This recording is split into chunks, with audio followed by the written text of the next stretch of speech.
consulta popular sobre las actividades de minería metálica en el Chocó andino. Y esto no pasa todos los días. Mi voto decide. Y el tuyo también. CNE, tu voto decide. Mamá, ¿crees que se toman decisiones importantes todos los días? Bueno, sí, decidimos todos los días. Pero las decisiones importantes tienen fecha y momento exacto. Por ejemplo, este 20 de agosto únicamente la ciudadanía empadronada en el Cantón Quito decidirá en la consulta popular sobre las actividades de minería metálica en el Chocó andino. Y esto no pasa todos los días. Mi voto decide. Y el tuyo también. CNE, tu voto decide. Estoy agradecido. ¿Por qué? Porque voy a emprender. Estoy cumpliendo mi sueño como emprendedor. Estoy muy contento hoy. Con muchos agricultores estamos agradecidos. Apoyar esa base de la pirámide productiva. Más de $1.000 millones en créditos entregados. Miles de sueños cumplidos. Nuestro trabajo continúa. Visita la agencia más cercana y accede a nuestros créditos productivos. Ban Ecuador, financia tus sueños. Gobierno del Ecuador. Autorización número 0313. Elecciones anticipadas 2023 y consultas populares Yasuní y Chocó andino. ¿Qué fue, familia? ¿Cómo están por allá? En la lucha usted ya sabe. ¿Han escuchado sobre las elecciones anticipadas en Ecuador? Sí, tío. ¿Cuándo hay que votar? El domingo 20 de agosto. ¿Y qué necesito para votar? Estar empadronados en el exterior e inscribirse obligatoriamente en la página oficial del CNE.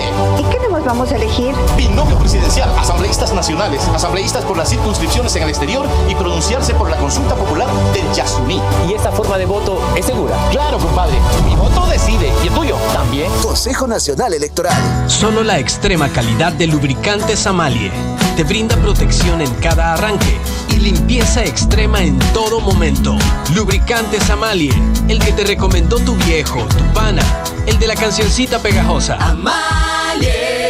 De Estados Unidos para el mundo, los mejores momentos y kilómetros recorridos, solo los tienes con Amalie. El lubricante americano preferido en el Ecuador. Mejor de lo que tiene que ser. Fin de espacio promocional y publicitario. La revista de opinión Democracia, buscando la verdad en todas partes.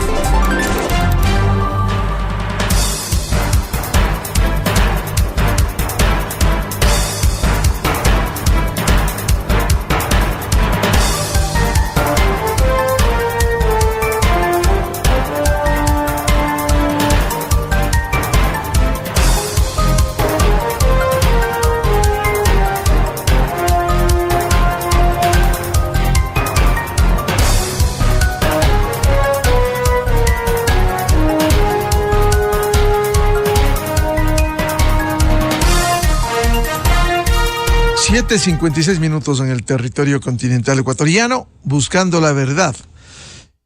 Vamos a dar la bienvenida a nuestras siguientes invitadas, la doctora Stephanie Macías, analista política, Natalie Becerra, analista política, y el doctor Arturo Moscoso, director de la Escuela de Relaciones Internacionales, la UID.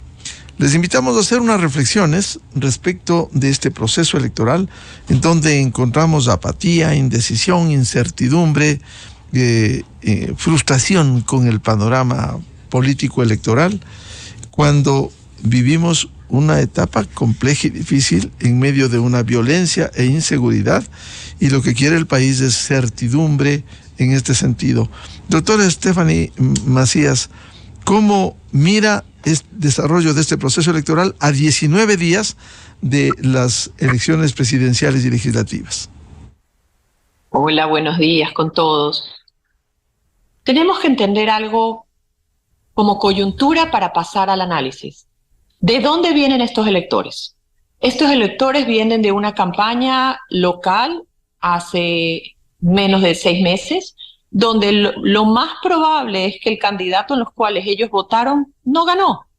Con algunas excepciones a nivel nacional, la mayoría de los alcaldes que ganaron con márgenes bien pequeños.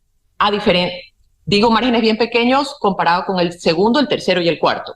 Dicho esto, vienes de una campaña hace 6 meses local, vienes a una campaña de hace 2 años que puedes estar a favor o en contra del presidente Lasso, pero es indiscutible que la campaña fue una campaña alegre, fue una campaña de optimismo, fue una campaña de esperanza, y 2 años después estamos de nuevo en elecciones.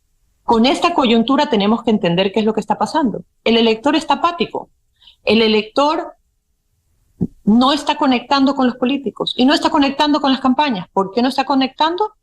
Tuvo una campaña presidencial hace 2 años, tuvo una campaña local y tuvo un desgaste político importante. Yo no me recuerdo hace cuánto tiempo tuvimos un desgaste como lo que hemos visto del Ejecutivo y el Legislativo tan grande. Estos choques fueron, me atrevería a decir, si no fueron diarios los últimos 2 meses, fueron semanales.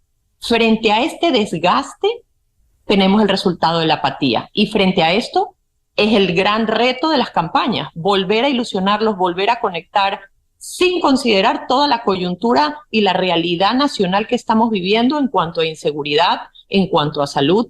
Entonces, sí creo que hay variables importantes por las cuales el elector no se está conectando. Es decir, esta apatía es parte de un proceso de decepción, de desencanto, doctora Macías. Sí, es como coloquialmente pudiésemos decir alguien que se casa muy ilusionado, se divorcia y enseguida dices, bueno, hay que volver a salir, hay que volver a confiar, hay que volver a poner ilusiones. Les está costando. No han tenido su proceso de duelo, no han tenido su proceso de entender, procesar, y especialmente porque no han tenido tiempo, porque tienen otras prioridades. Bienvenida a la doctora Natalie Becerra. ¿Cómo ve este panorama electoral en medio de esta apatía? Buen día. Por favor, el audio. Ay, disculpas, gracias Miguel. Buen día. Les decía, bueno, no solamente es del hecho de que salimos de una campaña, como bien decía Stephanie, de por sí a la ciudadanía no le gusta estar metido en temas de políticos, porque ¿qué pasó, Miguel? Estamos en este desgaste debido a que la clase política, no solo ecuatoriana, este es un tema que viene ya varios países, ¿no? Es un tema además de un desgaste de los partidos políticos, de la clase política, no de la política en sí, pero claro, venimos de escuchar promesas, de el bombardeo de información, la intoxicación de información. Justo hace poco veía que alguien decía, ojalá esto se acabe rápido porque otra vez nos van a bombardear con propuestas, con videos, los TikToks y todo lo demás. Además que, por ejemplo, hay algo que llamó mucho la atención, Miguel, en la última campaña, en la de febrero, y es que se tratan temas complicados, complejos, como los que estamos viviendo, inseguridad, falta de salud, empleo, de una manera jocosa y chistosa solamente por llamar la atención. Hace poco yo decía qué tan rentable electoralmente es hacer el ridículo en redes sociales, ¿no? Que creo que es algo que los políticos, por confundir la comunicación política y hacerla disruptiva, se están yendo para el otro lado y se están olvidando de que tras la comunicación política, tras la comunicación electoral está la política en sí, están las necesidades ciudadanas. Entonces, Miguel, es bastante complejo y además, yéndonos un poco más atrás, no solo venimos de una campaña política, de una campaña en febrero, salimos de pandemia, paro 2019, o sea, son muchas cosas que se han acumulado para el Ecuador, además que siendo honestos, no estamos en la misma situación en la que estábamos en la campaña electoral 2021. El Ecuador a agosto 2023 es completamente distinto, se ha configurado de una manera completamente diferente, en la que incluso la problemática que estamos viviendo actualmente es completamente distinta. Entonces, ahí es donde hace falta que los políticos se conecten un poco más con las necesidades ciudadanas, con lo que están pensando los ciudadanos, con lo que están sintiendo los ciudadanos, para entender de qué manera mover y poder conectar con las emociones que hay en este momento. Entonces, y además, Miguel, se ha vuelto una pelea, en verdad, ayer lo decía justamente, del círculo rojo. Estamos hablando de cosas que a lo mejor el ciudadano no está pensando en su día a día. Ayer hablábamos de una guerra de encuestas, ¿no? Ahora es quién va primero, quién va segundo. Todo el tiempo le están bombardeando a la gente con este tipo de información, cuando en verdad lo que a la gente le preocupa es qué voy a comer mañana, cómo voy a hacer para matricular a los guaguas ahora en el inicio de clases. Entonces hay que ir mucho más allá y entender de verdad cuál es la conversación ciudadana, qué desvela a los ecuatorianos para poder de esa manera un poco romper esta apatía, ¿no? Bienvenido al doctor Arturo Moscoso. ¿Cómo ve este proceso electoral? Las mismas condiciones anteriores, hay cambios. Lo cierto es que esta apatía electoral refleja también una suerte de incertidumbre en medio de problemas serios como la violencia e inseguridad. Buen día. Buenos días, Miguel. Gracias por la invitación. Un saludo a Stephanie, a Natalie y a la audiencia del programa. Bueno, es una elección atípica, empezando por cómo se da, ¿no? Y por qué se da. Frente a la muerte cruzada, pues evidentemente hay una serie de cambios frente a una campaña normal. Para empezar, el tiempo de duración de la campaña, pese a que ha sido extendida por el CNE, de todas formas es un tiempo bastante limitado, en el que los candidatos que parten con ventaja son aquellos que ya son conocidos o que han participado en elecciones anteriores, ¿no?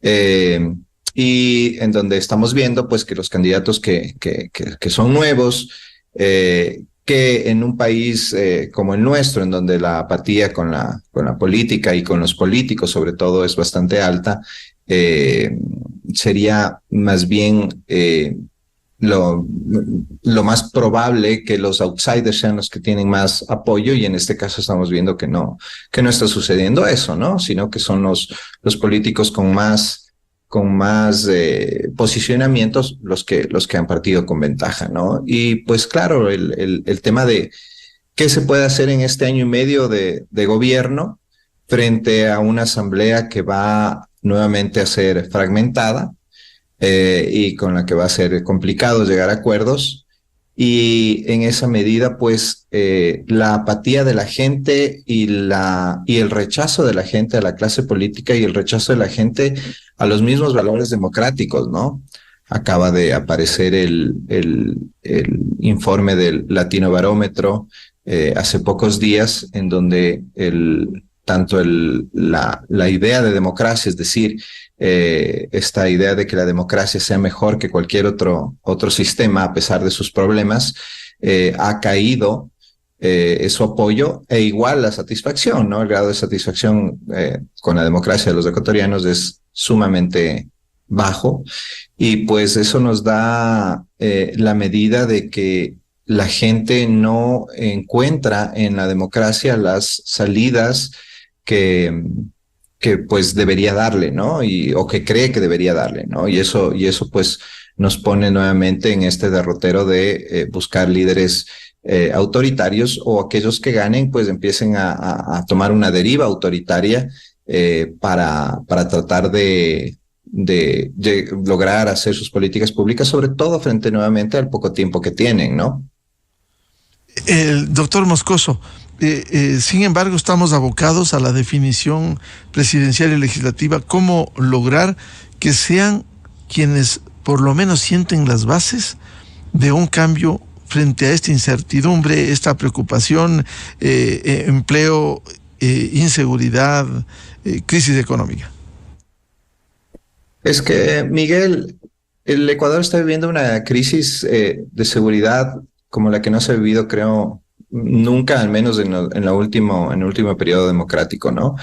Vivimos una penetración del narcotráfico dentro de toda la institucionalidad y dentro de la sociedad ecuatoriana, y la violencia inusitada que se ve, pues es muestra de eso, ¿no? Frente a eso, ¿qué es lo que debería hacer la clase política? La clase política debería hacer un acuerdo mínimo, ¿no? Es decir, cualquiera que gane se va a enfrentar a este tema de esta forma y ustedes me van a apoyar, ¿no? Pero ¿qué es lo que vemos? Vemos gente que dice, yo soy el único que tengo las herramientas y si votan por mí, yo voy a combatir, ¿no? Y entonces uno se pone a pensar, dice, bueno, ¿y cómo va a ser este señor, no? ¿O cómo va a ser esta señora para combatir lo que está sucediendo si no tiene el apoyo del resto de la clase política frente nuevamente a esa asamblea fragmentada que vamos a tener, ¿no?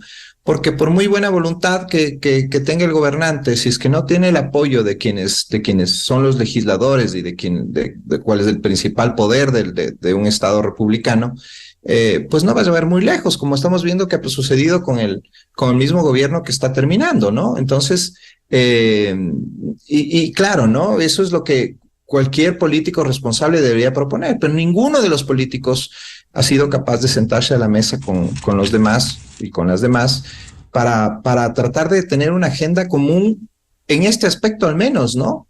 Porque creo que el combate a la inseguridad, el combate al narcotráfico, el combate a la violencia va más allá de cualquier ideología, ¿no? Pero son incapaces de ver más allá de sus propios intereses, lamentablemente, Miguel. Y la reacción de la ciudadanía, evidentemente, es cada vez rechazarlos más y rechazar al sistema político en general, ¿no? Doctora Stephanie Macías, ¿cómo lograr una agenda común? Casi resulta utópico cuando hay temas en los que debiéramos todos los ecuatorianos estar de acuerdo. El combate a la violencia, a la inseguridad, o cómo estar prevenidos para el fenómeno del niño. Esto afectará a todos quienes estén en zonas que impacte el fenómeno del niño. ¿Por qué no lograr una agenda común? ¿Qué pasa en el Ecuador?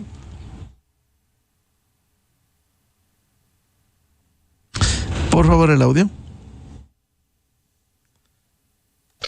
Lograr una agenda común es el anhelo de todos los que creemos que necesitamos encontrarnos en la mitad de cada puente ideológico y político. ¿Qué es lo que creo que debiese suceder? Este encuentro en esta mitad de estos puentes que nos unen, porque cada vez más somos islas independientes, cada vez más estamos polarizados, cada vez más, lo hablamos la vez pasada, el consumo de información está dado. Solo sigues en redes a las personas que tú concuerdas con sus ideales. ¿Qué es lo que sucedía? Y solo quiero abrir un segundo para hablar de cuál era el formato de la lectura y el consumo de opinión pública antes. Antes tú abrías el periódico y habían articulistas y artículos que podías estar a favor o en contra, pero igual los leías y sabías cuál era la postura de la otra persona. El día de hoy, al ser un mundo digitalizado, tú solo consumes información y medios con los cuales tú estás de acuerdo.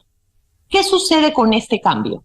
Cuando solo estás dentro de esta burbuja donde todos concuerdan contigo y tú estás de acuerdo con todos, es difícil empatizar con la otra persona, es difícil entender el otro lado de la moneda. ¿Por qué? Porque solo estamos consumiendo lo mismo y estamos autoconvenciéndonos de lo mismo. Frente a esto, ¿cómo logramos entablar, ni siquiera siendo llegar a un acuerdo, entablar una conversación en la cual los dos puntos de vista se puedan poner de acuerdo cuando nos hemos autoconvencido que nuestra verdad es la verdad absoluta? ¿Qué es lo que necesitamos? A pesar de que, si bien es cierto, y esto es importante, 38% de la población son menores de 20 años. Esto significa que estos electores lo más probable es que va a ser su segunda elección porque su primera fueron hace 2 años. ¿Cómo llegar? ¿Cómo organizarnos? Se le ha dicho con una connotación negativa los políticos de antaño, los políticos viejos.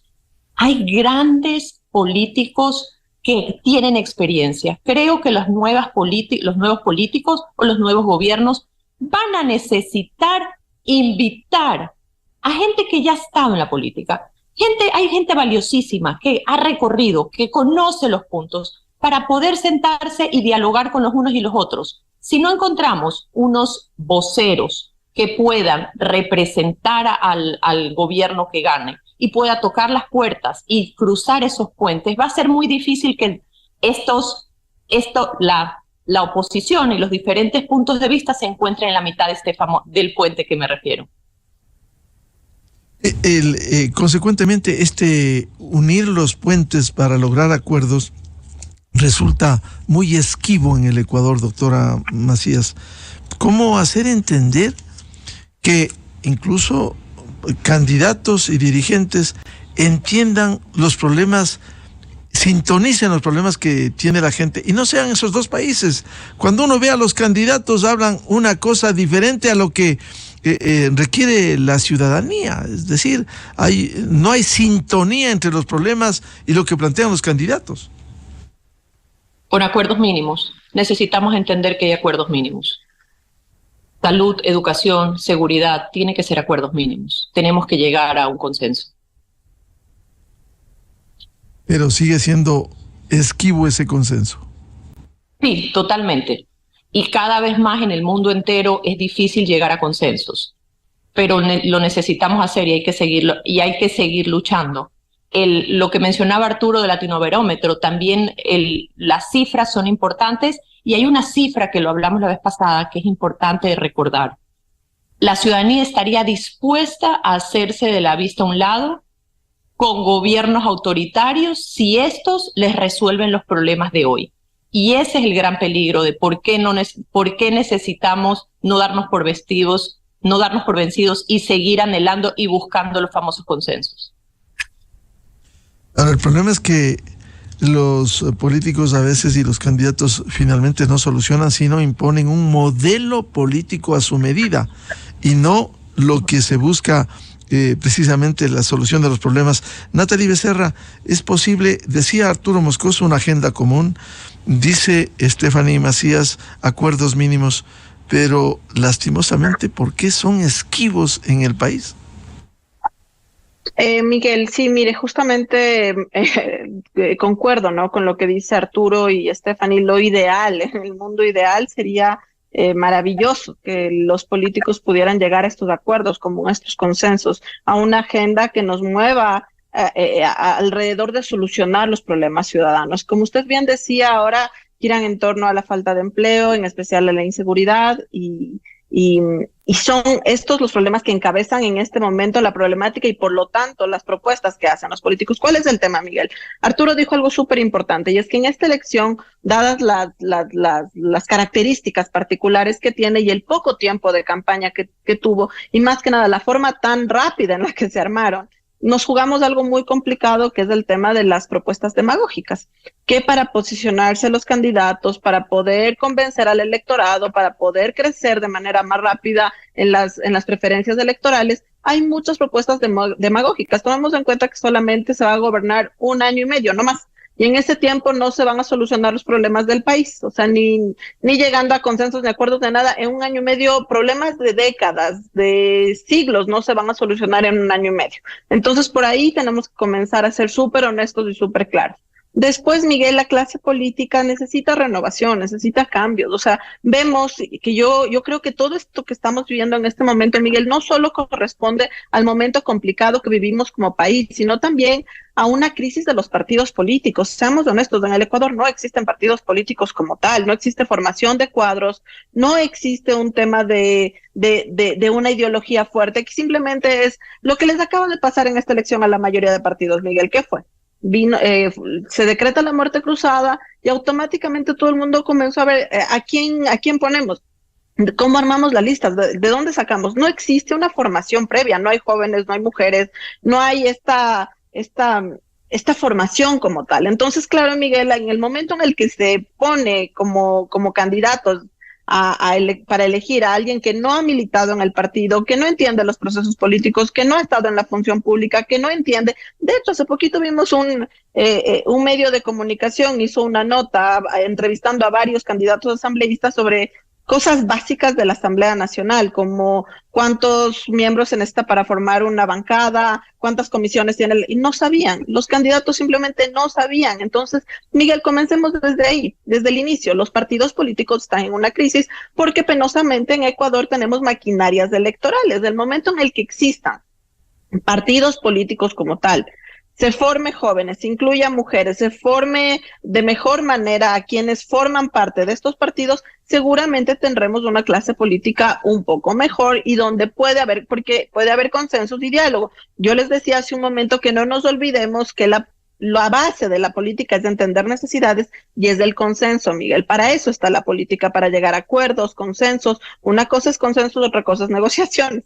Pero desde ahí parte todo esto, desde que los partidos políticos están viviendo una crisis, y le digo, no solamente en Ecuador, es a nivel mundial esto, pero sin embargo en Ecuador sería muy interesante fortalecer este tema para que en el momento de las elecciones podamos tener mejores cuadros.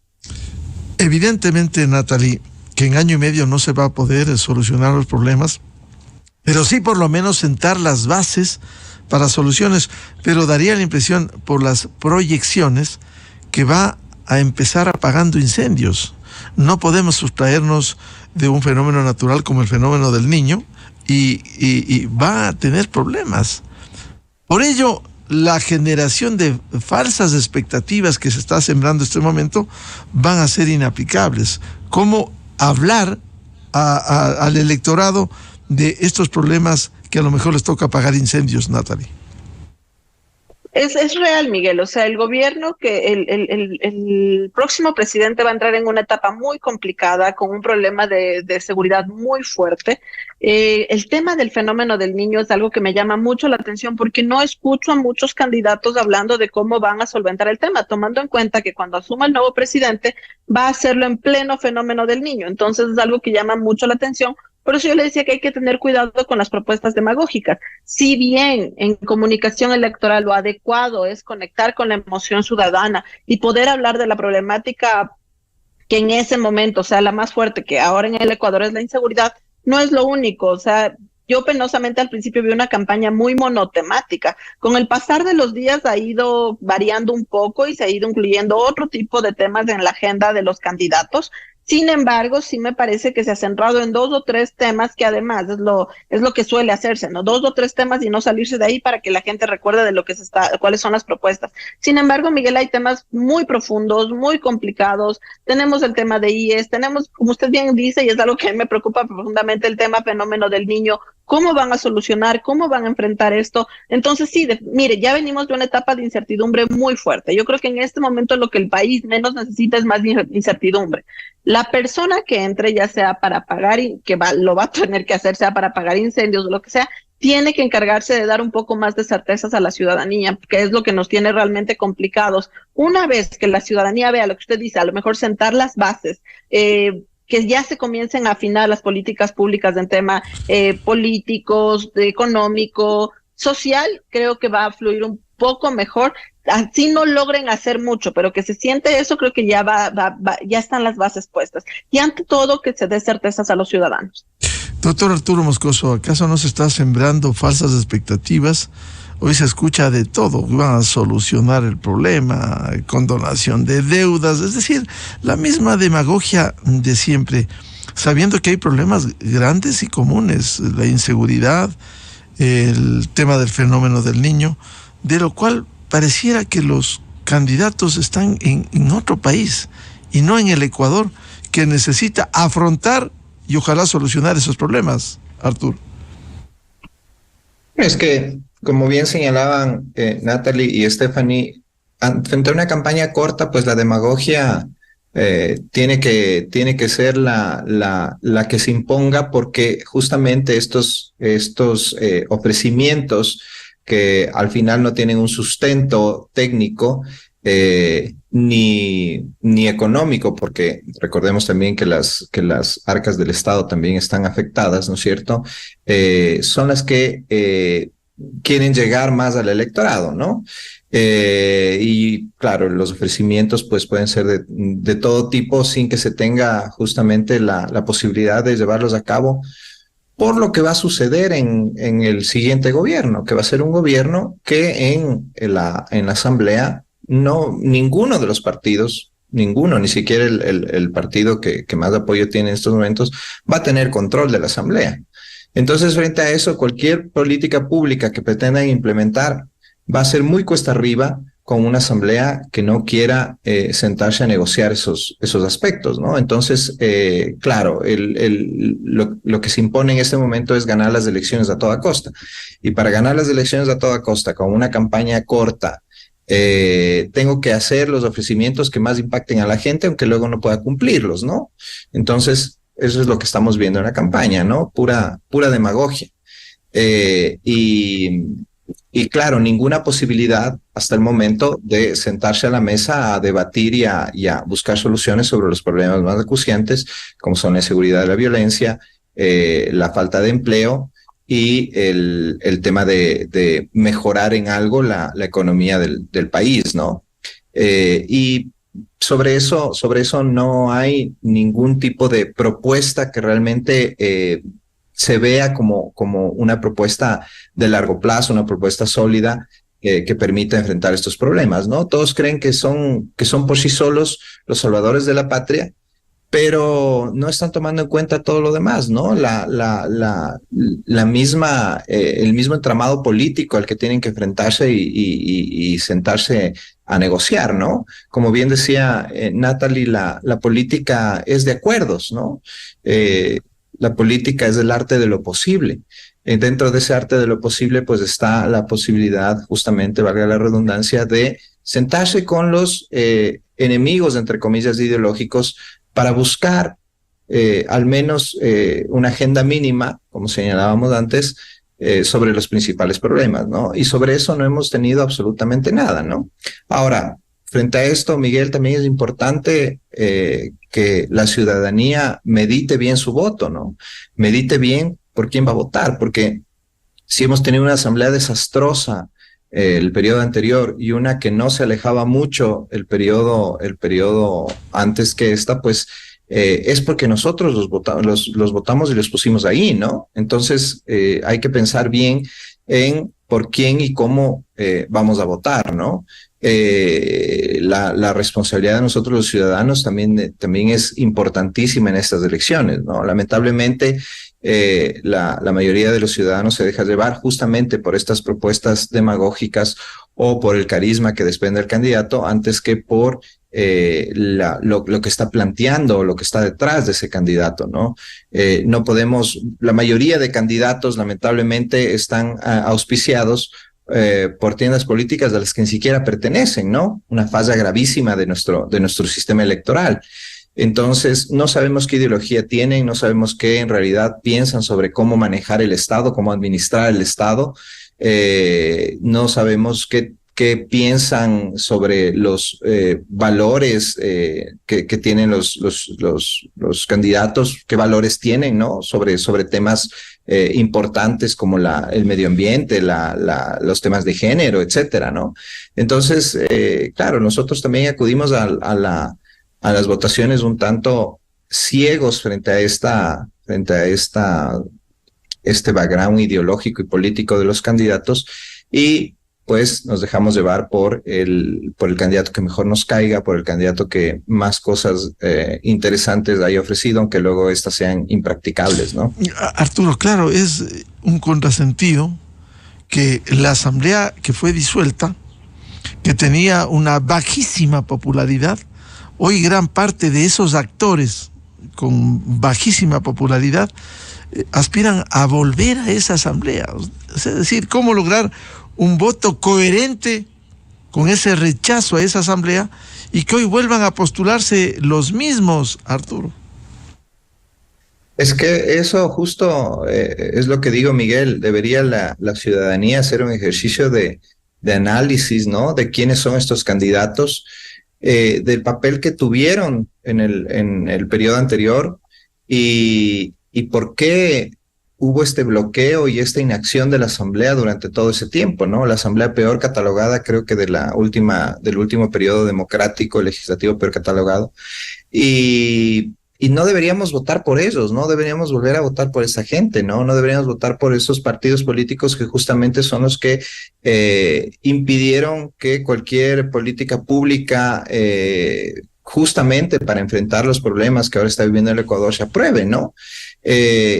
Aquellos que se opusieron a la posibilidad de que se pueda extraditar a delincuentes, aquellos que se opusieron a la posibilidad de que las Fuerzas Armadas puedan integrar, ¿no es cierto?, una política de control del crimen transnacional, ¿no? Gente que con ese discurso, pues, lo que pretendía es encumbrarse políticamente sin pensar en el país, y que pues ahora es la misma que se queja de que el gobierno no ha podido tomar medidas en contra de la inseguridad que vive el país, porque justamente la Asamblea tampoco se lo ha permitido, ¿no? Ojo que con esto no quiero justificar al gobierno y los errores que ha cometido, pero se debe ser claros en que los cómplices de esos errores que se han cometido son esta misma gente, ¿no? Que ahora quiere volver. ¿Volver para qué? ¿Para hacer lo mismo? Si es que su candidato no es el que gana en la elección y llega a la presidencia. Bloquear durante este año y medio para tener una nueva oportunidad de llegar al poder en el siguiente periodo. Entonces, creo que es importante también hacer este ejercicio ciudadano, ¿no? Doctora Stephanie Macías, este tema que le planteaba Arturo, ¿cómo lograr una asamblea diferente a la última cuando hay candidatos los mismos que tenían una bajísima popularidad, están optando para ir a lo mejor a lo mismo o peor. Me gustaría decirte que hay una respuesta. Natalie decía algo cierto, que es si es que existieran ciertas normativas en las cuales los candidatos debiesen pasar por una suerte de proceso de capacitación en los diferentes partidos, pudiésemos tener por lo menos asambleístas con conocimientos básicos de los temas.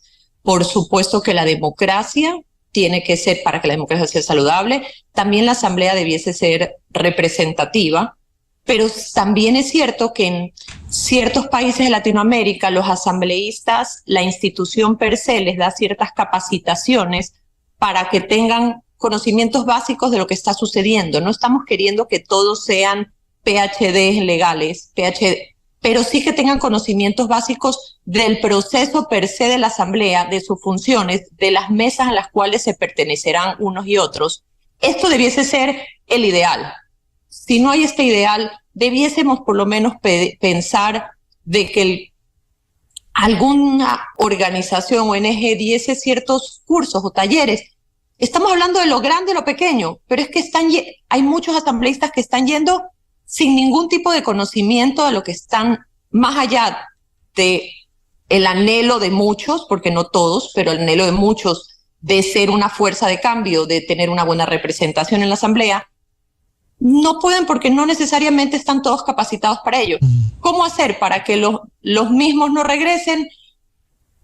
Debo decir que es una utopía porque en Latinoamérica en general hemos visto políticos que van y regresan. Así es que eso debiésemos lograrlo a través de una democracia más robusta, de unos electores más informados. Ese es el anhelo, pero volvemos a lo que estaba diciendo Arturo y Natalie sobre, al final del día es un anhelo que todos los ciudadanos en verdad consultaran su voto y lo pensaran, pero estamos viendo las encuestas, los focus groups nos están mostrando que el votante está yendo a las urnas con sentimiento de miedo por la incertidumbre de un futuro, sentimiento de miedo por la inseguridad, sentimiento de rechazo al status quo.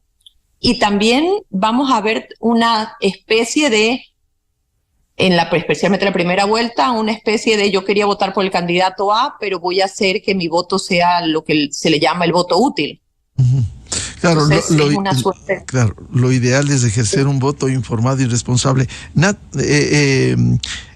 Stephanie, dos temas puntuales. El uno, ¿cuánto pudiera contribuir el debate presidencial en los próximos días? Y segundo, algo que ha generado dudas en los últimos procesos, ¿cómo dar garantías a las elecciones? Por favor. El debate siempre es informativo, pero los estudios de opinión alrededor del mundo muestran que normalmente el que ve el debate es un elector que ya ha pensado su voto y ya sabe por quién va a votar. A pesar de que después de los debates se hacen unas pequeñas encuestas para identificar quién ganó, el debate no necesariamente genera que el candidato ganador gane, pero sí le ayuda a un repunte y me pareció interesante lo que está diciendo, escuchémoslo más. El debate te ayuda a apagar el ruido político y enfocarte en el candidato que te gustó, que impactó, que conectó. ¿Cómo hacemos con las elecciones? Vedurías internacionales para poder acompañar las urnas. Eso es lo que ha estado funcionando a lo largo de todas las elecciones mundiales. Natalie Becerra, ¿el debate cuánto puede contribuir al esclarecimiento de las opiniones? No solo necesariamente quienes debemos ver el debate, sino las secuelas de eso por aciertos o por errores. ¿Y cómo dar plenas garantías al proceso? Bueno, Miguelito, el tema es con el debate. Personalmente coincido con Stephanie, es complicado con el debate se logre repuntar de una manera muy amplia, a menos de que sea una participación impecable, que se logre posicionar temas que no se logró antes. Por ejemplo, ahí tenemos un ejemplo interesante que fue lo que pasó con Hervás en la anterior elección. Hervás, usted acuérdese que diciembre 2020, Hervás salió en su video en diciembre disfrazado de viuda, ¿no? Y con eso logró elevar el nivel de conocimiento.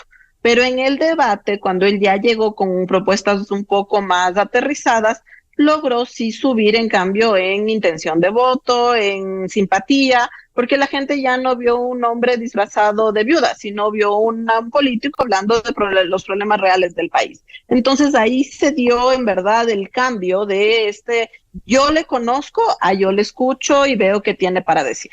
Entonces sí, el debate depende cómo se maneje, puede ser muy interesante para tener algún tipo de incidencia en la opinión pública. Y obviamente en el voto. Sin embargo, Miguel, generalmente con el debate no se gana elecciones, pero sí se puede perder elecciones. Cuando hay un muy mal debate, hay un mal desempeño y a veces los candidatos no se preparan, suelen tener exabruptos y cosas por el estilo, ahí sí se puede perder una elección. Porque coincido con Stephanie, el debate, quien ve el debate generalmente es gente que ya está dentro del círculo rojo, que ha tomado una decisión y que le interesa la discusión política, que como ya sabemos es algo que no está en la conversación ciudadana del día a día. Entonces, por eso le decía que a lo mejor no se puede ganar, pero sí se puede perder la elección, porque incluso la gente que ya ha decidido votar, si hay una mala participación del candidato en el debate, puede decir, no me convenció esto, sigo viendo las otras opciones. Entonces, por eso hay que tener mucho cuidado y les recomiendo a los candidatos que se preparen para el debate. Y lo otro, Miguel, totalmente de acuerdo, veedurías internacionales, obviamente va a ayudar muchísimo, la OEA siempre hace ese trabajo y creo que por ahí sería el camino adecuado para poder garantizar que estas elecciones sean lo más limpias posibles. Doctor Arturo Moscoso, estos dos temas, ¿cuánto puede contribuir el debate para el esclarecimiento? Porque se les va a ver a los 8 candidatos y no, por ejemplo, a los padrinos, que son los que quieren llevar a una presidencia de la República con la imagen de quien tiene un electorado duro. Y por otro, garantías en el proceso. Tanto Stephanie cuanto Natalia han dicho veedurías internacionales. A veces se ha cuestionado las veedurías de la OEA y de otras organizaciones. Quizás no es importante en la garantía del proceso el que cada candidato cuente. Se dirá, tener 40,000 personas para las 40,000 juntas receptoras del voto, muy difícil, pero hay que mirar de cerca también qué pasa para que, si es que hay apagones o no hay apagones, pero que se respete el pronunciamiento popular. Bueno, Miguel, aquí son dos temas, creo, importantes. El debate nuevamente frente al proceso atípico de estas elecciones con campaña corta y en donde es difícil o ha sido difícil para los candidatos posicionar sus posturas y sus propuestas, pues creo que el debate servirá mucho para conocer un poco más a fondo qué es lo que están proponiendo, ¿no? Veamos cómo se maneja el debate, ¿no? Lamentablemente en los últimos debates los candidatos hemos podido ver, ¿no es cierto?, que dejan de lado lo que se les está preguntando y empiezan a hacer campaña, ¿no? Entonces ahí tienen que tener un control los moderadores del debate estricto sobre lo que están diciendo los candidatos y encaminarlos a que respondan las preguntas que les están haciendo los moderadores, ¿no? Solo así sabremos lo que conocen sobre algunos, lo que saben, lo que están proponiendo, mejor dicho, sobre algunos temas, ¿no? No sé qué tanto incida dentro del ya el posicionamiento electoral que haya tenido la gente, nuevamente por lo atípico de esta campaña. No es un debate dentro de un escenario normal electoral, entonces no sé si es que se cumpla esto que ha señalado Stephanie sobre quienes ven el debate y ya son los que están decididos. Creo que la indecisión todavía es alta, pero de todas formas creo que no será tan determinante, ¿no? Yo creo que más determinante es el debate de la segunda vuelta, ¿no? Ese es un debate, creo que incita más la atención, y sobre todo por el número de candidatos, que siempre es difícil e incluso cansado ver un debate entre 8 personas, ¿no? Pero creo de nuevo importantísimo que cumplan un buen papel quienes sean moderadores para un poco dirigir y ser estrictos con lo que están respondiendo los candidatos y la candidata, ¿no? Y en cuanto al CNE, pues antes de pasar por lo que señalara Arturo, ¿usted cree que habrá segunda vuelta? por la forma que está planteado el panorama y luego las garantías en el proceso. Sí, yo creo que sí, yo creo que va a haber una segunda vuelta, creo que es lo más probable. Siempre puede haber imponderables, ¿no? Y justamente creo que va de la mano un poco con con el control que puede hacer el CNE en las votaciones, pero creo que la candidata que está encabezando las encuestas está estancada, no ha tenido un crecimiento más allá de su núcleo duro importante.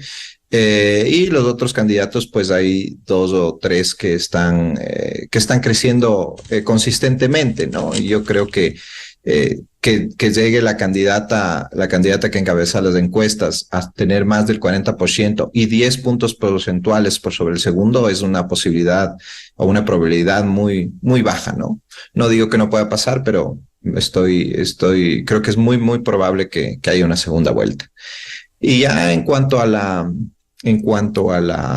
papel del CNE, pues ese es un tema muy preocupante porque vemos un CNE que no ha demostrado capacidad de control, ¿no? Un CNE muy permisivo con la campaña anticipada, un CNE que ya fue muy permisivo en la campaña anterior, en la campaña para las elecciones seccionales, en donde no hay sanciones para quienes incumplieron con lo que determina el Código de la Democracia y que pues ha ocasionado, y esto lo podemos ver en los datos, por ejemplo, del Barómetro de las Américas, la desconfianza que tienen en las elecciones los ecuatorianos, ¿no? Los ecuatorianos no confían en las elecciones, no confían en el Consejo Nacional Electoral. Y hay un importante porcentaje de ciudadanos que piensan que las elecciones siempre están amañadas, ¿no? Entonces, ¿por qué se piensa eso? Justamente por el papel que tiene el CNE de no mostrarse como un verdadero garante de las elecciones, ¿no? Entonces, claro, para esto las veedurías son importantísimas, pero las veedurías no pueden abarcar todo el sistema ni todos los recintos electorales, ¿no? Y en recintos alejados se pueden hacer muchas cosas para alterar la voluntad popular, ¿no? Entonces, sí, lamentablemente no tenemos una autoridad electoral que sea demasiado confiable y eso siempre arrojará dudas sobre los resultados electorales, dudas que pueden ser justamente aprovechadas por ciertas candidaturas para arrojar sombras sobre los resultados electorales, pues, y no hacerlos tan legítimos, ¿no? Bien, muchas gracias por aportar a este debate sobre la incertidumbre en este panorama electoral. A las doctoras Stephanie Macías, Natalie Becerra y el doctor Arturo Moscoso, muy amable su participación en la revista de Opinión Democracia. Muy buen día. Gracias, Miguel, un gusto. Buen día, gracias. Gracias, buen día. Enseguida, en la revista de Opinión Democracia. 8:41 minutos en el territorio continental ecuatoriano, pausa publicitaria y ya volvemos para seguir buscando la verdad. Tenemos previsto un diálogo con el gerente de Ban Ecuador, Fernando Chián, y los datos, los resultados que da Ban Ecuador. Desde 1984 con Gonzalo Rosero. La revista de Opinión Democracia. Siempre líderes, siempre confiables. Enseguida regresa Miguel Rivadeneira a la búsqueda de la verdad. Bienvenidos al microinformativo de la hora. Los créditos impagos en Ban Ecuador siguen creciendo. A junio de este año, el 25% de la cartera de crédito de Ban Ecuador estaba en mora. Aún así, candidatos como Luisa González de Revolución Ciudadana ofrecen condonar deudas en la banca pública. En respuesta a estas promesas, Fernando Chián, gerente general de Ban Ecuador,